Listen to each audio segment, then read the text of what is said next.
Welcome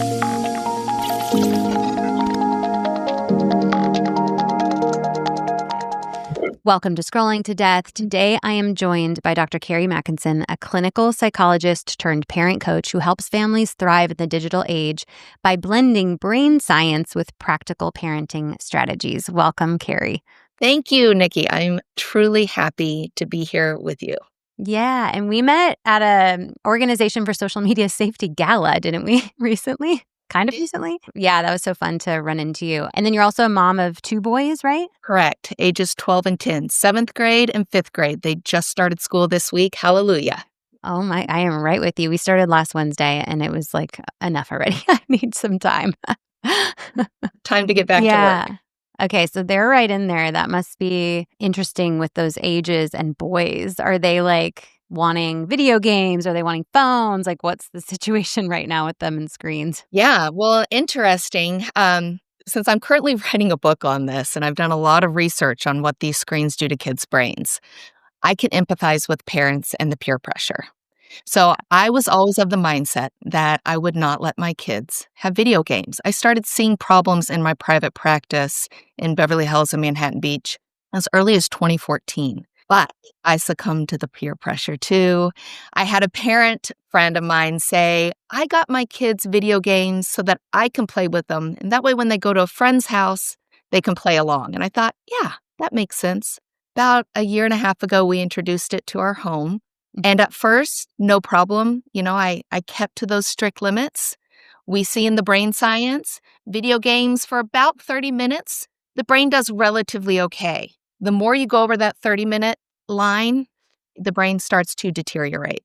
So I told my kids 30 minutes only on the weekends, Friday, Saturday, Sunday. My now 12-year-old did fine. My 10-year-old, not so much. He was sneaking. He was lying. He was talking about Minecraft all the time. It was really taking over. And then his grades started, even though he was only playing on the weekend. And then he was arguing more with his brother and what we call resisting my husband and I. And at first, I didn't even connect it to the video games. Even being an expert in this, it took me a while. What's going on emotionally? Maybe 4th grade is harder. And when I took the games away, his grades improved, the arguing with his brother improved, and he stopped resisting my husband and I. So I did what parents think is impossible. I removed the video games from our home. October, which is in a month, we will have been a video game-free household for a year, and my boys are thriving. So that was a long answer.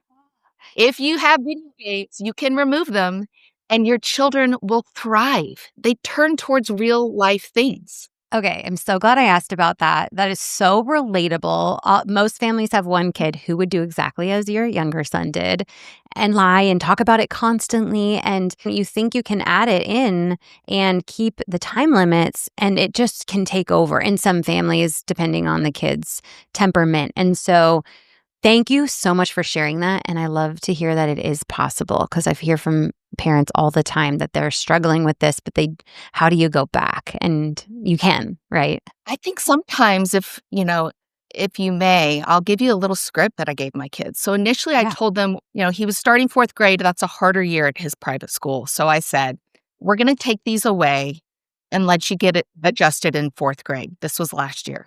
And when I noticed, I was actually shocked by how much improvement I saw in a relative short period of time. And so after a couple of months of not having video games, when they were both asking, when can we get our video games back? My husband and I talked. We sat down with our kids at dinner and we said, look, guys, you're asking for the video games. I get it. Of course you want them. They're fun. Your friends are playing them. But here's what we know about what they do to the developing brain.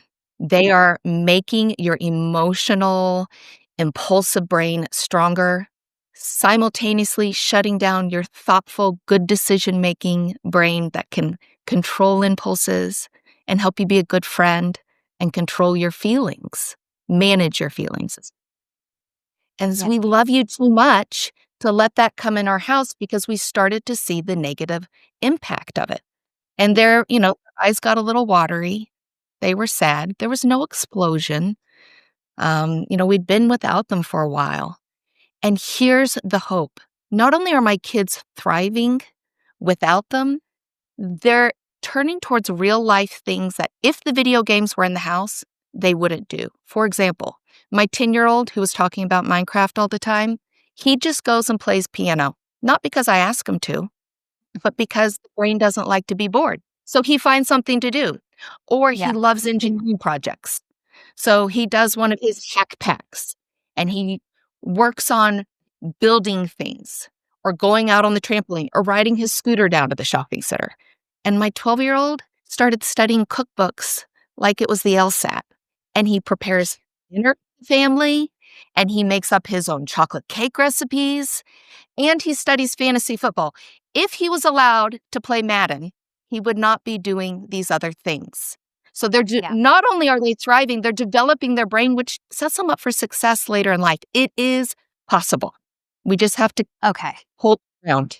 It's so encouraging. And also, this effect on the brain is what I really want to dig into in this conversation now, because I think that can be really concerning for parents that these simple, seemingly simple choices we're making to give them access to a fun game or a smartphone or an iPad, like if we can really understand how that affects their brain, then how that will affect their behavior later on in life as well. Like, I think it's important for us to know this and understand it. And as I was reading your bio, I saw you worked with an addiction treatment program. And I assume that was for adults dealing with substance addictions. Is that right? Correct. So 18 years and older, this was a high-end addiction program in Beverly Hills. We dealt with individuals dealing with substance abuse from alcohol to drugs, but also behavioral addictions, gambling and sex addictions. Okay. And we often hear about those type of addictions to substances and behaviors compared to like digital and screen addictions. Can you tell us, like, are there similarities? Are there differences there? Is that like an appropriate thing to compare? It is absolutely an appropriate comparison. And I know it's hard for some people to grasp because the word addiction doesn't feel like it fits for children. But a brain hooked on interactive screens and digital media looks just like a brain hooked on cocaine or heroin. It is the same neural pathways and it is the same addiction networks. And I don't want to alarm people like, oh, shoot, I've ruined my child. Let's just pause.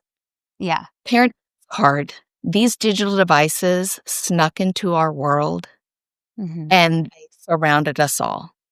You know that old adage about frog boiling in water?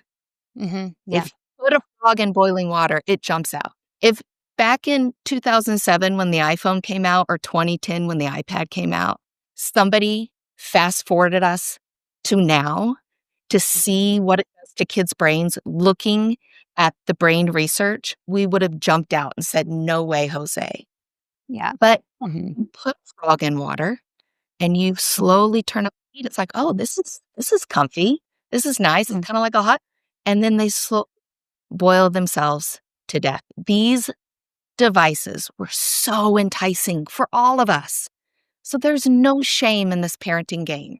We all got captivated. Mm-hmm. We're now learning the long-term effects. It's kind of like with cigarettes. You know, Mm-hmm. doctors smoke them in the exam room. Right. Then the science came out. Oh, wait a minute. Mm-hmm. This causes lung cancer and heart disease. So Yeah. we can backtrack. There is hope. That's what I was thinking too. It's a judgment-free situation. We're just educating ourselves and then we can take steps in different directions. It's totally doable. But let's like dig a little bit deeper for parents, knowing that we aren't, neuroscientists or scientists and we don't fully understand exactly how the brain works. But can you explain in our terms, like what happens to the wiring of kids' brains when they spend time on screens? Absolutely. And let's start at the beginning because this is something that most parents don't know. The most pivotal period of brain development is happening before the age of 18. The greatest period of neural growth and brain activity is from birth to age 5. So we really want to protect kids' brains during that period of time. That's laying the foundation for their future. From 6 to 12, it's the consolidation period. Also important. It's building upon that foundation And then it's adding in new learnings, the things that they're learning at school, arithmetic and reading and writing, but also social skills and how to show up and be a functioning member of society. And then from 12 to 18, that is the second largest surge of brain growth in any human's life, which is right when many of these kids are getting these devices. This is important. What the brain does is what the brain becomes.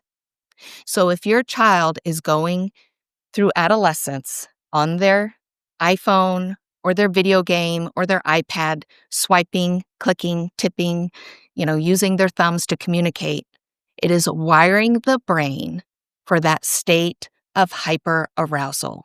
It's not just the content. Here's what digital devices do to the brain. It throws them into a state of hyperarousal. Think, fight, or flight. Why is that? Well, let's really simplify this complex structure we have called the brain. I'm going to break it up into two basic parts. We've got our emotional brain, the limbic center. This is the part of the brain that lights up when we're on our digital device. This is the reward center of the brain, the emotional hub of the brain. This is where dopamine, that motivational neurotransmitter, feel-good chemical, floods the brain with dopamine. When you are on a digital device, your child's brain is being flooded with dopamine. Dopamine is not bad. Dopamine is good. If your child rides his bike around the block, they're getting a hit of dopamine. If your daughter is coloring with you, she's getting a healthy dose of dopamine. When your kids are playing with friends in the neighborhood, dopamine. But if they plop down on the couch and scroll YouTube shorts or play Fortnite or go on social media, they're getting 100 to 200 times more dopamine than those healthy activities. Wow. Here's what we need to understand about the brain also. The brain wants to do the least effort for the biggest dopamine reward. So if your child is building with Legos, it takes effort, right? And they get a healthy dose of dopamine. If your child is walking the dog around the block, it takes some effort, but they're getting a dose of dopamine. When they plop on the couch and scroll YouTube shorts or play their favorite video game, it takes almost no effort, but they're being flooded with an overdose of dopamine. This is what gets kids hooked, and it's by design. Psychologists like me, neuroscientists, called attention engineers, are hired by tech companies to use what we know about brain science and psychology to addict people to these devices. Why? Is it because the devices are so good for us? No, it's because it's a business and they're making a lot of money. There's one more really important component. When you think about parenting, it is essentially our job to help develop our kids' prefrontal cortex. For those listening, I'm touching my forehead because that is where the prefrontal cortex is located in our brain. It's the executive functioning center of the brain. Let's just call it the thinking brain, the CEO of the brain. You want your children to be able to control their impulses, make good decisions, be able to regulate their big feelings, to think about other people, to have good social moral reasoning. That's the thinking brain. When they're on interactive devices, their thinking brain is being not only understimulated, but the result is it's being measurably underdeveloped. Parents have to get this. This is why we're seeing more kids with attentional problems, more kids with big, explosive, emotional outbursts and meltdowns, kids who can't sustain eye contact and have healthy conversations with friends. Their prefrontal cortex is underdeveloped. There's only so much blood to go around in the brain, and I hope I'm not losing people here. I'm going to wrap it up. When you're on a digital device and your emotional brain, that middle part of your brain, is highly activated, hyper-aroused, all the blood goes there. So it shunts blood from the thinking part of the brain. So the thinking brain is not getting the blood flow it needs to be fully stimulated and fully grow. So kids who spend too much time on interactive devices have a measurably smaller thinking brain. Okay. And that's based on brain scans, correct? Correct.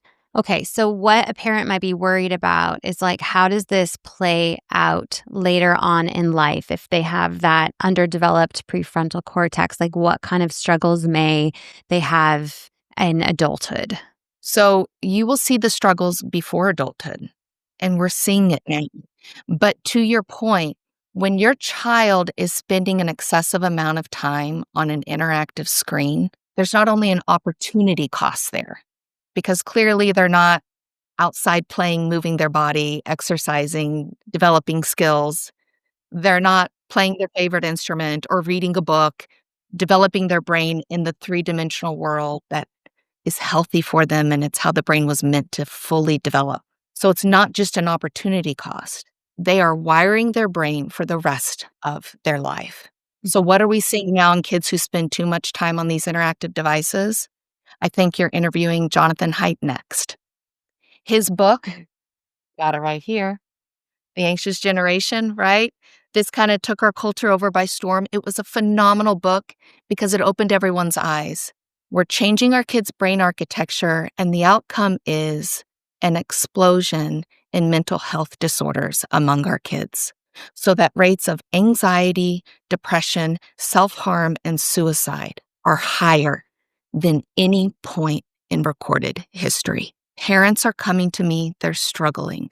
They're doing all the correct parenting techniques, but when their child is hooked to a digital device and their brain is digitally dysregulated, those parenting techniques don't work. Mhm. It's making the job of parents harder. So we see kids who are impulsive, who can't focus, who lack attention, who are either emotionally explosive and angry and defiant, or that's one end of the continuum, or shut down, withdrawn, depressed, unreachable. This is painful in homes all across America, but it's absolutely fixable. Okay. And I want to talk about the fixable point, but you referenced like excessive amounts of screen time or too much screen time is what we need to be worried about. What is there a number on that? And also, should we count in the screen time that they spend at school, which is often multiple hours a day? Yeah, the screen time at school, as you know, can be a whole other podcast, right? Right. Let's differentiate between the screen time at school for starters.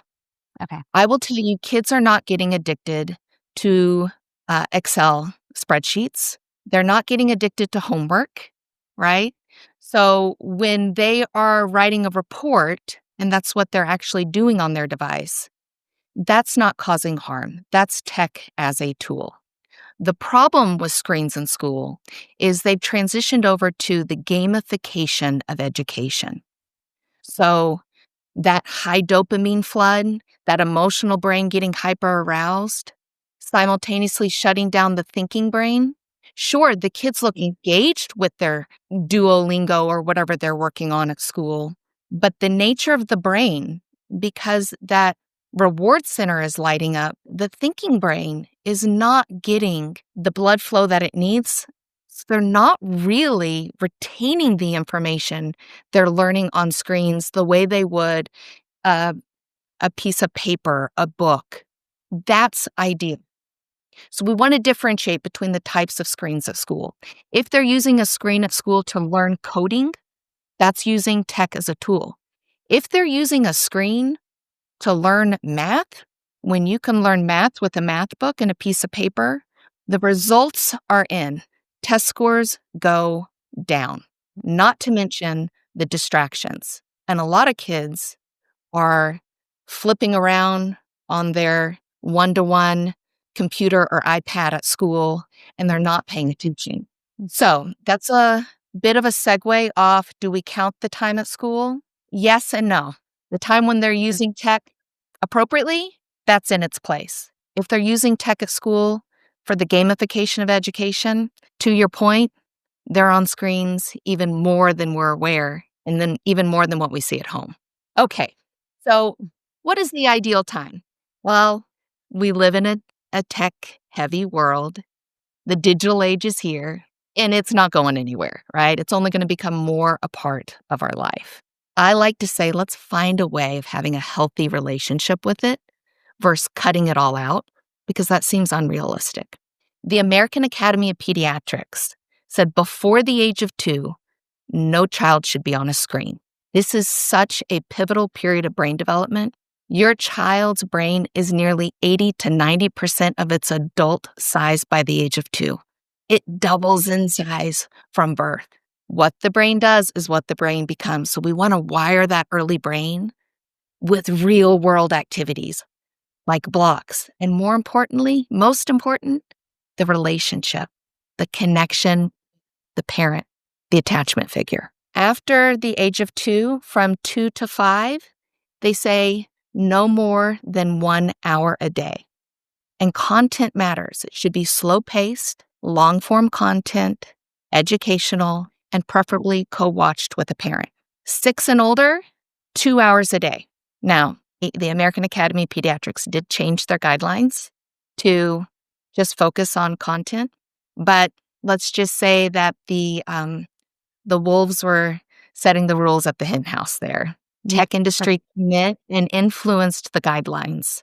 So let's go back to what stood stable for 15 years before the tech companies got involved. And more importantly, the brain science, these brain imaging studies support that. So children who are on screens for 2 hours a day or less are not showing that same detriment to their brain as kids who are exceeding 2 hours a day. In these MRI brain studies, excessive is defined as 7 hours a day. But what I will tell you is the more time you go over 2 hours a day, the more damage is being done. For ages 6 and older, to keep it to 2 hours a day of recreational screen time, 2 hours a day or less. And that's for all recreational screen time. Thank you for quantifying that. I think it's really important to get specific with parents about what experts like you would recommend. And in my experience, and I don't want to talk about school issue like technology a ton here, but in my experience, kids are getting quite a bit of that gamified learning in addition to maybe some actual like purposeful use of technology at school. So I would try to count in like maybe it's 30 minutes, maybe it's an hour of some gamified learning at school and just count that into the total. Expect that is happening and be a little more minimal at home is what we can control, right? I agree. There's too much screen time at school. And I know technology is sexy and it's the wave of the future, but that's not how brains develop optimally. And so we need to protect brains during the school day and only use technology when the lesson can't be taught otherwise without it. Yeah. When it comes to screen time at home, the 2 hours is the ideal. Parents, if that just seems impossible, don't beat yourself up. That's a guideline. Let's aim towards that. If right now your kids have 4 hours, let's try to move it towards 3. And also, it's okay to have exceptions to the rule. We love the NFL in my house. So on Sundays, we watch TV for more than 2 hours. But I will also say that passive viewing on the television set that is adhered to your wall or on a piece of furniture does not have the same brain effects as these interactive digital screens, iPads, smartphones, smartwatches, and video games, or using the remote to quickly scroll through YouTube Shorts. If you are watching a movie, a sporting event, especially with the family, that's not damaging your brain. In fact, that can be really good connection time for the family. So we don't have to throw the baby out with the bathwater. We really are, when I talk about damaging digital devices, we're talking about those ones that you tap, swipe, and you're interacting with your hands. Those quick of content that are frazzling the brain. If parents can, during the school year, go screen-free Monday through Thursday. You will be doing your child's brain such an enormous favor. You are prioritizing real life. In our family, we say responsibilities before play. or real life before digital. And so the goal is when you fill up their afternoon with other things, there's no time for screens. They come home from do homework, they do chores, they have after school activities, they have family dinner, no screens at family dinner. They shower, they get ready for the next day. There's not really time left for digital device. Yeah. And they stop asking. And then suddenly it's been a few days and they haven't been on anything. And you're like, they feel so good. It's like everyone's happy again. You're like, wait a minute. Everyone feels better. If you just say when they come and ask, can I watch this? Can I play this game? If you just say, no, go find something that doesn't involve a screen. They do. Mhm. The brain doesn't want to be bored, so they find activities in real life. Okay. So what about parents who may be worried? I've been letting them do a lot of solo media. I want to cut back. Okay. But can I even undo the damage that's been done to their brain? 100%. Put your weary parenting mind at ease. There is a scientific word called neuroplasticity. It's a fancy word that means the brain is moldable. So the damage that was caused by these devices, because the devices are molding the brain in ways that do not benefit your child. Worse, they're to the detriment of your child's brain development, and they actually limit what they can achieve in their future. When you do a digital detox, you reset those dopamine baselines and you put healthy boundaries around tech, kids don't just get a little bit better.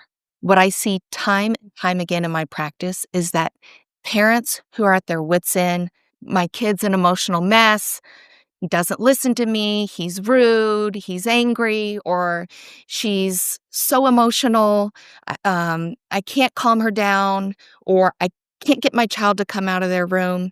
Whatever you're struggling with at home, when the brain resets, you get your child back. Not just a little bit better, the whole house starts humming with a beautiful harmony. I know it sounds a little bit kumbaya, my lord, but it is amazing to me every time I see it. And it takes about 3 weeks, 3 to 4 weeks, depending on how extreme their digital dependence was, to reset the brain.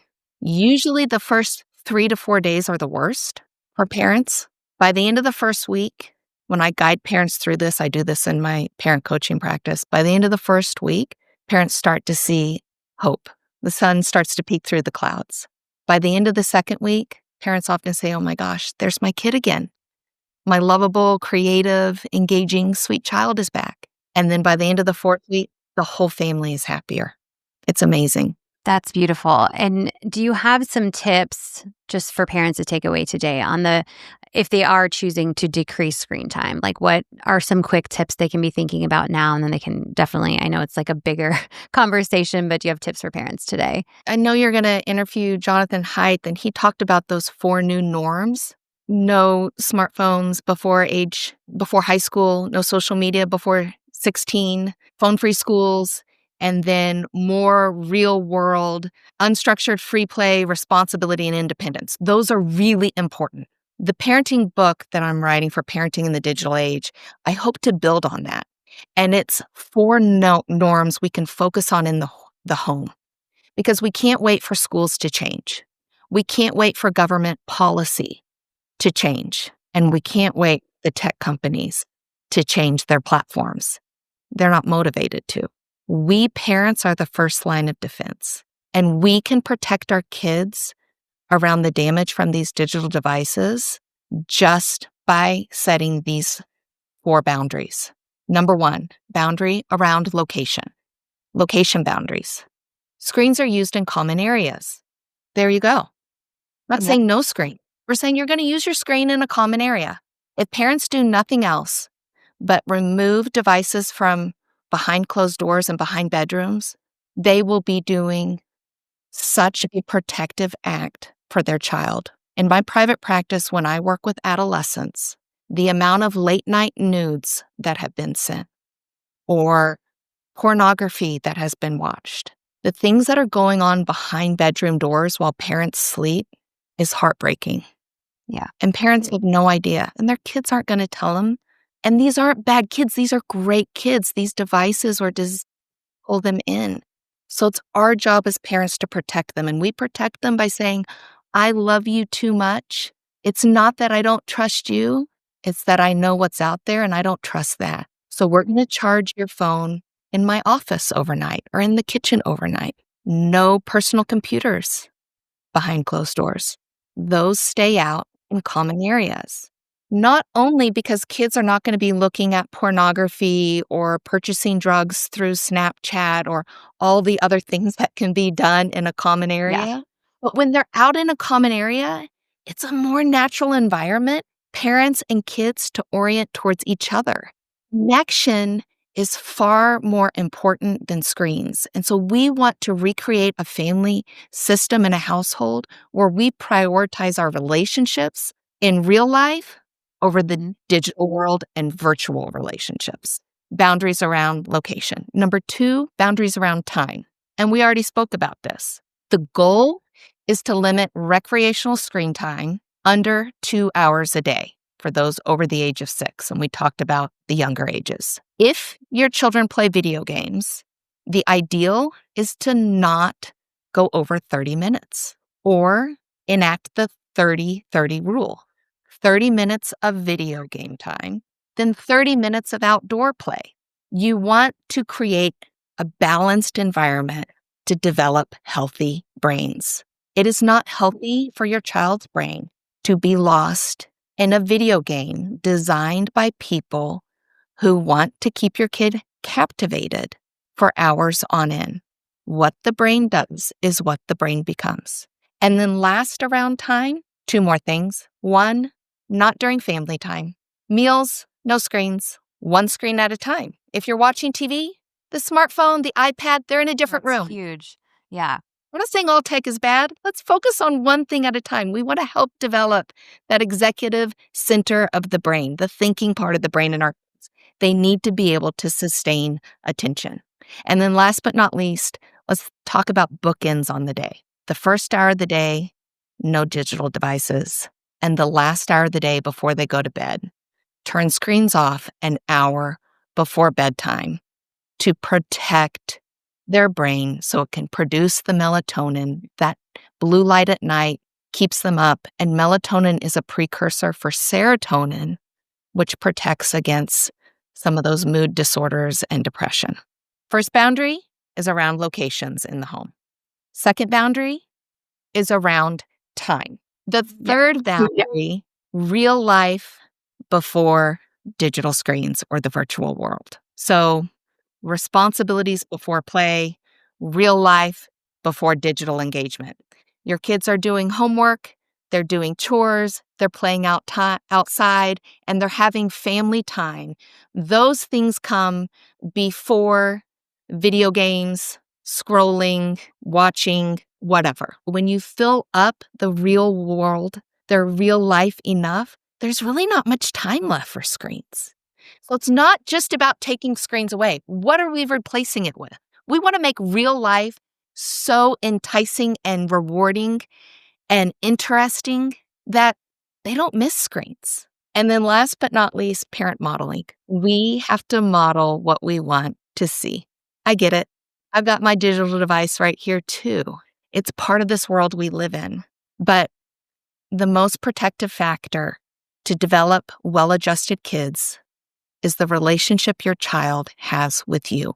We need to parent with presence over pixels so that when our kids come to talk to us, they get our eyes, not the back of our phone. That when they come to tell us a story, we close our laptop to really listen. Their connection with us, when we attune to their emotions and their inner world, that's the antidote to the disconnection and the dysregulation that this digital world is causing. That modeling is so important. I was looking at some research recently that like the more you use screens in front of the kids, the more they will end up using those screens. And it's like a vicious cycle. And we don't realize how much our interaction with our screens affects our children in so many different ways. Actually, I have an interview just about that coming September 8th called Mirror Mirror with Titania Jordan at Bark Technologies. But thank you for including that as one of the 4 aspects to this in your forthcoming book, which I'm appreciative you were able to tease that for us today. Is there anything else you want to share with parents before we close out and have them updated on where to connect with you? Something that I think a lot of parents don't realize, we talked a lot about the brain development today, and that's kind of scientific. It makes things really concrete. Yeah. But this isn't just about the brain. This is about the heart. We love our kids more than anything else on this planet. And we want our children to thrive and to do better than we did. And what allows that is the relationship we have with our kids, creating a secure attachment. These devices are interfering with the parent-child bond. They're developing what I explain in my book is an insecure attachment I call pixelated attachment. Kids are turning to devices not just for entertainment and stimulation, but sadly nowadays, kids are turning to devices for comfort and connection. But it cannot give them what they truly need. A screen cannot comfort emotions. It actually hyper-arouses them. A screen cannot nourish the emotional connection every human being craves. We want to know that we matter and that we belong. We need to be that person for our kids. We can be the biggest influencer in their life. There is nothing TikTok star or a YouTube content creator or an Instagram influencer can begin to touch on. The role that parents have in their child's life is the most important. And I want to empower parents. They are the first line of defense. And saying no to their kids around these digital devices. And when we put our digital devices down to connect in real life, it's like putting a seatbelt on them in the car. Or when we used to buckle them into their car seats. That no is the seatbelt that protects them from that digital crash. Thank you for that. I mean, that's what we want most is a strong relationship with our children. We want them to be happy, but we want them to come to us with problems and stressors. And you're right that kids more and more are going to their devices, especially now with like AI companion bots and things that are always there for them and tell them exactly what they want to hear. So we're competing with quite a bit when they're able to go to those devices in hard times. And so it's really important for us to kind of get ahead of that and be thinking about that. And I can't wait to read more about that specifically in your book. Do you have any estimated date on that? We're finishing it up. Anything you can tease? I'm hoping that it will be published springtime next year. A lot of it out of my hands. My goal is really to empower parents. I have more compassion for parents than anyone. Being a parent myself has humbled me more than anything. It showed me how much I don't know. I just don't want parents to feel bad if they listen to this and say, oh, shoot, my kids have had too much screen time. As Maya Angelou said, when you know better, you do better. The solution to parent guilt and shame is to just make changes now, not tomorrow when you feel ready, now. And it starts with a simple conversation tonight. Hey, kids, I learned some new things today. I didn't know what these devices were doing to your brain. Now I know. So we're going to start limiting screen time, and we're going to start increasing the time that we spend together and doing interesting things in real life. Dr. Carrie Mackensen, I had chills like 4 or 5 times during this conversation. I'm so grateful that you are here sharing your insight with parents.